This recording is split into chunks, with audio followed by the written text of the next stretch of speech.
And Ryan Goodman is with me now, OutFront legal analyst. So can we just start where I just finished with Simon? They put in all these things, illegal guns and narcotics, and they mentioned they use the words child pornography, and they say that shows the danger that the defendant poses to the community, even though they say they don't have any charges on it because they don't have it yet. Right. Is that normal to put things like this in these kinds of filings, motion for detention and indictment, when you don't charge them?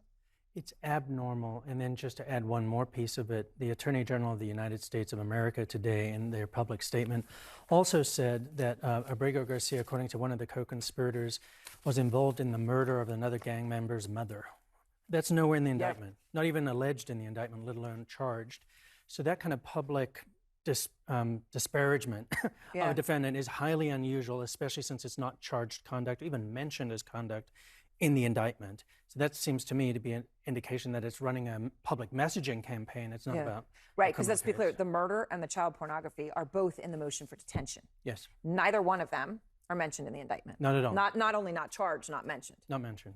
Okay, so when you take all of this together, and the fact that they're suddenly bringing him back now, when they'd said they couldn't, and Bukele said he wouldn't, but then he said, "Oh, I will whenever you want me to," and they said, that whole game of words that has been being played.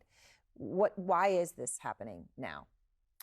It's difficult to know why it's happening now. I do think it does strongly indicate that they could have always done this. And in fact, President Bukele's words were, "I'm not going to smuggle someone in." In other words, I'm not going to send somebody that you don't want to have in the United States. So if the United States says to his government, "We want him back," then he would say, "We will give him back." And also the vice president of El Salvador said the same thing to Senator Van Hollen, that the ball is in your court. If we are told that you want these people back, we'll give you them. They were speaking specifically about Abrego Garcia, but he said in other cases too. Evan reporting that the chief of the criminal section in Tennessee resigned.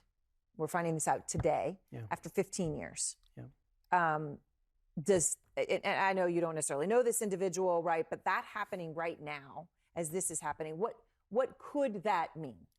So for me, I didn't want to jump to any conclusions. I want to see what the evidence is in the case with respect to criminal charges. But when that news came out, it's a very significant indication that something bad is happening here. And if we're concerned about weaponization of the Justice Department, you do not have a 15-year veteran who's the chief of the criminal division resign. And ABC News reports that he's resigned apparently because he thinks that this case was brought for political reasons. Right. So in other words, he doesn't think all this adds up. That's right. And he would be the person to know. He would be the person to know. All right. Well, Ryan, thank you very much. All very sobering.